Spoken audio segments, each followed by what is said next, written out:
I'm Maureen Kiley. I am the founder of the South Shore Local Directory, the Community Hub, everything we're doing for small business and residents to find out about trusted businesses in their area. And I get the most amazing interviews. And today I'm here and I'm going to mess up his name. I'm not saying it, but I'm going to try. And it's Robert Cicignano. I did it wrong. You got it. Okay. Cicignano. Cicignano. And he is the owner of Elite Pool Designs. And I'm here to talk to you and thank you for taking the day out. You know, Saturday, we're knocking this out. And this is about talking about you, your business, and letting the residents in the area that are going to get this directory and all the social we're doing with it. And we want to hear about the man or the woman, and in your case, man, behind the business. And so what I'd like to do is just start with Robert. Where are you from? Where do you live now? Are you originally a Floridian? Because a lot of people are not. And then kind of talk about how you got into the pool business. Okay, well, I was born in Brooklyn, New York, and I came down to Tampa.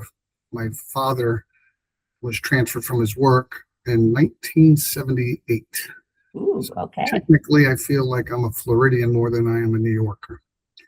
I lived in South Tampa for many years, joined the Navy, and when I got out, lived back in Tampa. And 21 years ago, I got married and I moved to Plant City, and I've been there ever since. And just recently bought a house in Ruskin on the Little Manatee River. Oh, cool. And then your office is in Gibsonton. We have an office, a showroom in Gibsonton. We've been here for about 4.5 years. Okay. So how did you get into doing, all right, you were in the Navy. So how many years were you in the Navy? I did 3 years active, 3 years reserve. What got out, went to college. This is back in 86 when I got out and started at HCC, and the economy was kind of tight then. So I ended up stopping college and going to work full time at a place in South Tampa called Gold Bond Building Products. And a year or so into that, they laid majority of the people off. Wow. That was back in when there was the Black October, or yeah, I remember that. So they laid everyone off, and a friend of mine was working for a pool cleaning company, and he was going to start his own. And he said, well, listen, why don't you come work for me? So I started cleaning pools for him, and I don't know, from the military or whatever, you know, I want to do everything 100%, do it correct. And I'm doing a great job for this guy, and he's making money, and I'm the one doing all the work. So I decided, let me get a little more knowledgeable into the pool business. I ended up working for a pool builder for about 3 or 4 years, and wanted to get that experience now because it requires you, to get a license, you have to have so many years of experience. So I finally decided, you know what, I've been working, making these people money. I want to do it for myself because I was a single father of twin boys. So I was like, I go to my pool builder that I was working for. I said, hey, listen, I want to get my own service license. Now, the Florida industry has a couple different licenses: commercial building, residential building, commercial service, where you can do repairs and remodel, and residential service. Well, I wanted to get a commercial service license. So I go to the builder I'm working for and said, hey, I want to get my license so I can start my own company and better my life. He says, no, I'm not going to sign for you. You're going to be my competitor. I said, no, I'm not going to build any pools. This is a license. He goes, no. I remember being so upset, and I go outside, and I'm a praying man. I'm like, Lord, what is going on here? So as I'm visibly upset, a general contractor that I've known for 3 or 4 years there, he goes, hey man, you okay? I said, no, they won't sign for me. He goes, well, you just need anyone with that license or higher. I'm a general contractor. I know you've been here. I'll sign for you. And I was like, oh my God, I couldn't believe it. So I ended up getting my license, started a pool service, had 300 pools, and babysitting people was a chore. I was like, there's got to be more to this than that. Then I started on remodeling, which I said, you know what, I'm going to get rid of the service and just do remodeling. Then I hired a guy who says, hey, why don't we do some construction? I said, well, I don't have the license to do construction. He goes, well, I'll get one. So this guy gets his license, and my confidence level wasn't there yet on if I should do get my own license. So for about 12 years, we did it, and then we decided not long after the housing market crash, where everything took a dump, that gentleman ended up dying. So I ended up getting my license and started my own swimming pool construction business. And one irony is one of the first pools for construction I came up with was against the guy who would not sign for me to get my license. How ironic is that? So I said, you know what? I'm not going to be like him.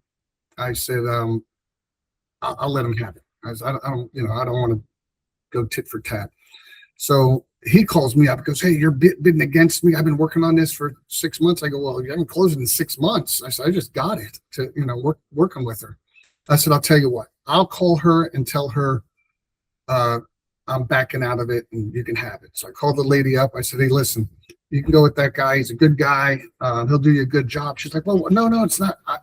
I said, look, if I haven't convinced you I'm the best guy for the job, then I'm obviously not. She goes, no, my husband can't make up his mind. I said, no problem. Good luck with him. I hang up. She calls back. She goes, no, we're going to go with you. I'll come right now. I was like, oh my God. So we ended up building her pool, and the guides didn't believe me that I did try to give him the pool and take the high road. But so you tried. That was I did good. try. But Good. we started, most pools in Florida are concrete up until around COVID, when because we did dabble into fiberglass pools. They're a little harder to do, but they're a little quicker. You just got to know math a little better and elevations, which a lot of pool companies want to do as many pools as they can, as quick as they can, but it leaves out the one detail that I think is what separates us, is the devil's in the details. And if my eyes aren't on each job, then I'm not doing the job. I mean, we would get so many pools, 40 pools going, 40 waiting, and it's just almost impossible to properly manage. Can it be the pool we built? Absolutely. But things get missed, things get lost, and the customer suffers. I'm watching this as we're growing. Back then, I was like, I don't even know who this customer is that's calling. And I was like, this is, although it sounds good, I'm doing hundreds and hundreds of pools. Everyone knows it's tough to get good help. Even more so today than it was yesterday. But so I decided to shrink it down, do enough to where I can manage and keep my eyes on it. I think from my experience now, which has been 36 years, I think that is a key, because we all do make mistakes. I make mistakes, but we can remedy them. We don't just leave them. And a lot of the issues can be caught if you're on the job, not afterwards. But life does happen, but we want the pool right more than the customer wants it right. And it just takes time, patience, and plus the elements you're fighting. Now it's a drought, tomorrow it'll be floods. So yeah, working in between. That is true. So mainly pool design and remodels, right? Is it called remodels? Remodeling, yeah, which is for concrete and fiberglass. Most pool builders are just concrete. So when somebody buys a house with a pool, let's say somebody new is watching this video, right? And they want to know, like, okay, I'm going to buy this house that already has a pool in it, right? Typically, when does a homeowner need to replace the pool, remodel it? Well, one thing about Florida, and it's so miserably hot, and the reality is most people don't know how to take care of their pool. They see water is clear and they think it's okay. And I go, well, acid's clear. It doesn't mean you want to swim in it. So chemistry is imperative. Yeah. And water can be very corrosive. if it's not balanced. Once the pH gets off, and when you have your daily rains, it's throwing off your balance of your chemistry.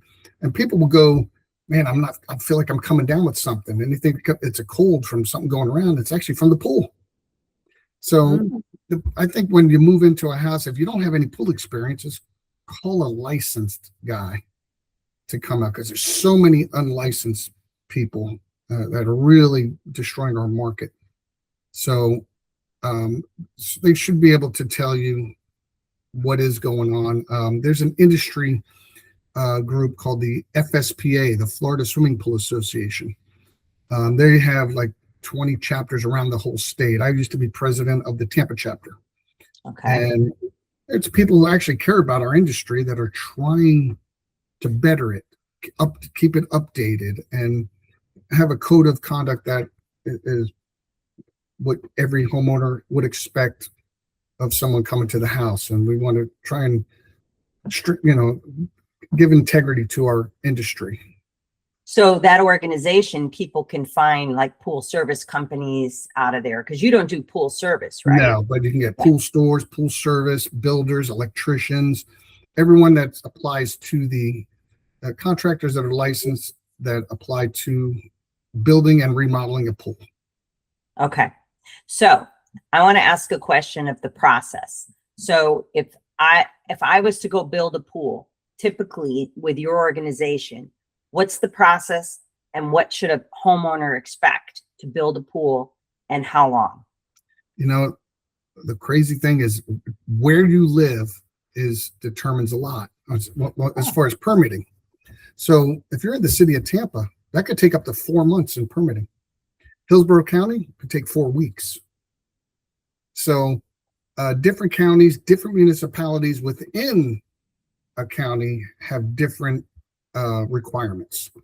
But typically in the South County, it's roughly 2 to 4 weeks, which is great. Hillsborough County's kind of got their act together compared to most municipalities. So once you get past the permitting, we start to dig the pool. Now, if it's concrete, we go in and dig. If it's fiberglass, the day we're digging, we're setting the pool. So different processes on different pools. Okay. But you come in and typically we say 6 to 8 weeks to build. That gives us an allowance of a week of bad weather. But typically they take 4 to 6 weeks. We say 6 to 8 to give us an allowance for any obstacle. Homeowner says, listen, I want construction to stop. I got to go. My mother's in Canada. I got to fly out. I won't be back, or whatever the case may be. So we try and work, we try and make friends with our customers and have understanding, and at least, gaining their trust is imperative. And we want that to be, to know they can go out of town and not have to worry about the pool, because there has been some horror stories. Okay, what you want to share? One of those horror stories? Well, I mean, not so much. Our industry in the last 5 years have been plagued with. There was a guy, a huge company, that had 800 customers, and he's serving 30 years in jail. He took the money, went to the Super Bowl here in Tampa years ago, and got out. And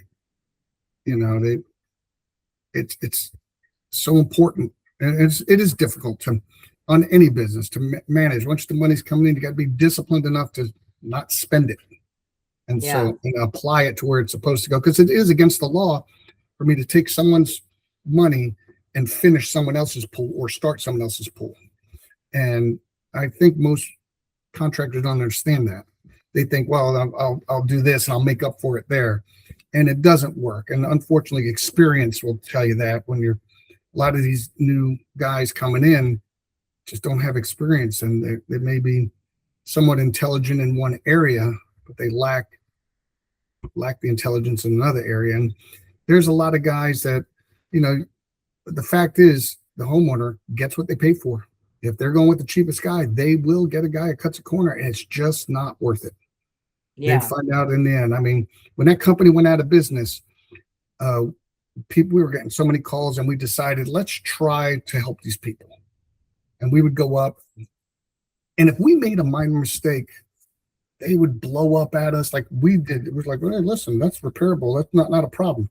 So unfortunately, we had to go to a point where we said we can't help these people because they're so jaded that Yeah. you Yeah, have because no it's room. not your fault. It Yeah, wasn't but your there was, fault. But yeah. it used to be one guy maybe a year. Now there's like 5 guys. I mean, I have a whole list. There was one guy that had 9 qualified pool companies, which is against the law, but the state approved it for some reason. Then the attorney general got involved with it, and he got arrested and he got fined. But it's hard because the homeowners have gone, Robert, man, we like you, but you're $10,000 higher.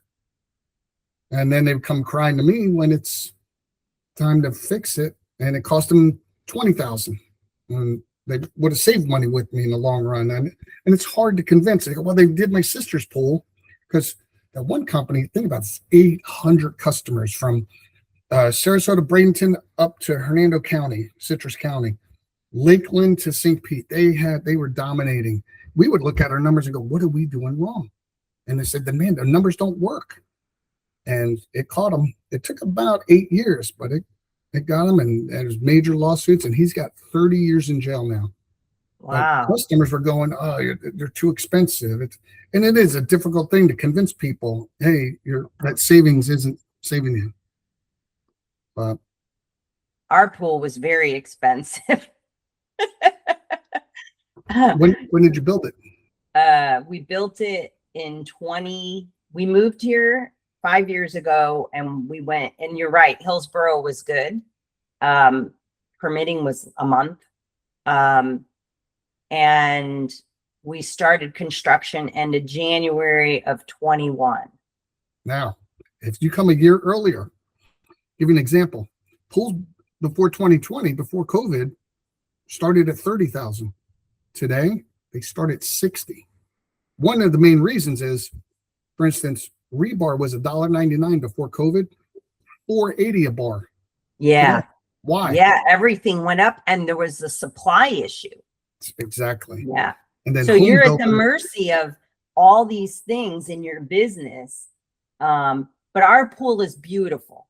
I mean, my husband did the layout like how he wanted it, and he didn't spare any money in regards to, we put travertine in. It looks gorgeous. And but I'm curious now because I didn't think about pool resurfacing. That's why I asked you, typically, when does somebody have to resurface their pool? 10 to 15 years, typically. Okay. Or if they didn't like it, if they wanted to change. Or if they just don't like the color, right? Yeah. Yeah. Okay. And you do that? Yes. Yeah. Because I think I heard someone in Apollo Beach tell me that they redid their pool like that. But their pool is, so typically, do you design pools too? Or do you have like custom? Yes. We have standard, we build anything for anybody. Again, fiberglass pools, you have about 100 different choices, but they're fixed. How they come is how they come. Okay. Concrete, I mean, we've created river pools, vanishing edge pools. I mean, incredible. Some people have more budget than sense, and that's fun, but they get carried away. Yeah, I want a wall that comes down. They want a lazy river, and it's fun to build. But a lot of pool builders that are pretty cheap will use smaller pipe. They'll use smaller fittings, and when the customer thinks they're saving money, it's like, listen, by code now, the code changed. You have to have a variable speed pump, and the higher RPMs need bigger. Yeah. Right. The homeowner doesn't know that. So they're going to go through a motor every couple of years because they're going on the high RPM and they think they save money. Their electric bill went up and they pay for a motor every couple of years compared to not touching that motor for 5 to 6, 7 years. And having the flow. I mean, like I said, the devil's in the details. So let me ask you then, how does a homeowner know about what rebar you're using? What kind of pipes you're using and stuff? They don't ask. They just assume that everybody does the same thing. And if everybody does do the same thing, it would be about price, but it isn't. For instance, I have a commercial license, which means I can build hotels, theme parks. And when you're dealing with that side, you're dealing with architects, engineers, and educated people, and the water has to flow to a certain gallons per minute, because nobody wants to get sued. So it has to be to a certain spec. Residential pools don't have that code. Most pool builders are residential builders, and it's not like they decided, should I be a doctor, lawyer, or pool builder? You kind of fall into this trade. And a lot of these guys, especially when you're young, you only see a dollar sign, and that's their motivation. As you get older, I want who comes to work on my house to make it seem like it's their house that they're working on. And that's what I take to my customers' jobs. Like, I want it right more than you want it right. And countless times there's always, they move into a house and they didn't know there was a septic tank under there. We don't go, hey, you're going to have to pay us X. We do what we can to minimize any, because nobody has X-ray vision, and Florida is changing so rapidly. Yeah. But the codes are dramatically different from a commercial pool to a residential pool. For instance, I use floor returns, which means where the water comes back to the pool. Most residential pools have them 1 foot below the water. Well, by code, I have to have them on the floor at hotels and theme parks and apartments. So I take my commercial experience and I apply it to my residential, and I'm saving the customer a fortune just on that one thing alone. I mean, there's so many other things that I decided, why do pools crack? And people, sinkholes. It's like, no, they're built wrong. What do you mean? Because I fought to try and change the code. And the way they cut the beam to add a skimmer, which I elaborated on when I'm with a customer to show them what we do different, because otherwise it would come down to the bottom line if everybody does the same things. I mean, Yeah. Unfortunately, especially those guys that are just trying to do volume, and it never works. I want to get as many pools as I can, and they are what I call the cut corner kings. And unfortunately, the customer suffers. Yeah, I can, this is very educational. And so, do you like subcontract out certain people, or do you have people that you always use? Yeah, I mean, I've been doing this, I said 36 years. So I'm not a licensed electrician, so I have an electrician. I have in-house guys. I sub out a lot, but they're guys that have been with me for over 30 years. So for instance, the guy who digs my pools used to work for his uncle who used to dig my pools. His uncle retired and he took it over. So I've been using this guy for so long. He knows what I want, how I want. Rarely do I would never just hire a guy to see how he does. If for the first time, I'm there. But some people, I can say, go ahead of me. I'll be there in 2 hours. They know how I want things. And that's the majority of my crews. They're guys I've known forever. They good. trust me and I trust them, and they refer me, and they just did refer me to someone. So, Nice. yeah, we have a long experience. That's good. Yeah. So if a homeowner is watching this video and learning about it, what are some other tips that you would want to tell them in exploring and finding you? Okay, like, how do you work? How do people get a hold of you? Is there anything that you want to share with the homeowners that makes you unique too? I'd like to, I mean, all what you said was really awesome. Like, I think there is some characteristics about your business and you as an individual that you clearly said why you're different, right? But is there anything else that makes your business and working with your team different? The number one thing that it is me, my people that work for me, and myself, we actually care. This isn't just I need to get your pool done, get your money, and get out of here. We actually want it proper. And I think, for instance, when you're dealing with a company that has so many salespeople, it goes from the salesperson to the project manager, to the project manager, to the next guy, the next phase. And the homeowner doesn't really know who they're talking to on the next one, where in this, they're dealing with me. I am the project manager, and sometimes I am the sales guy. I have 4 or 5 salespeople that have been with me. Some of them have been with me for years. I have a sales manager, Joyce, who's incredible. And everybody we have monthly meetings. We want it right. We want to do the right thing. Unfortunately, not only are there bad contractors, sometimes they're just bad customers and they're just looking to get over on you. And that's just part of life. Unfortunately, people are that way. When I go to someone's house, I'm looking how I can save them money. And typically I'll go over it with them. Why don't we do this? Why don't we try this? Why don't we, and, some people are just, nope, here's how I want it. And I said, well, that's not going to help you. Some people go, I want gas to heat my pool. And I go, well, there's a more efficient way.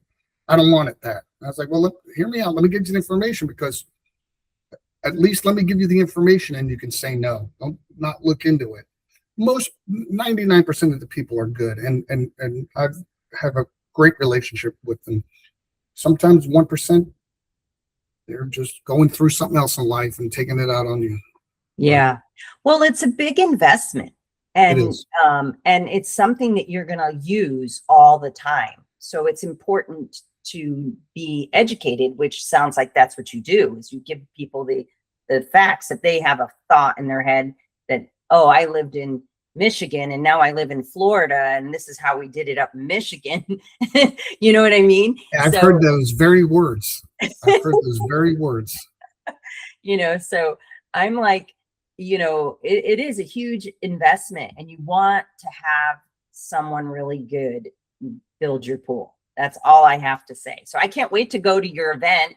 I'm going to push this out because your event, you're having a car show. Let's talk about this. It's coming up next Saturday on the 9th. Saturday, May 9th. We're going to have a vintage car show over in our parking lot. It's a big parking lot here just before the river on 41 9879 US Highway 41 South. We're in a plaza that has a huge parking lot, another grass area where we have a fiberglass pool on display as well. Some food vendors here, and it's the first time we're doing this, so we're kind of going to see how it goes, and we can correct the second one as need be, and we're praying for good weather. What time is it? I believe it is from 11 to 3. I think it is 11. Oh, here it is.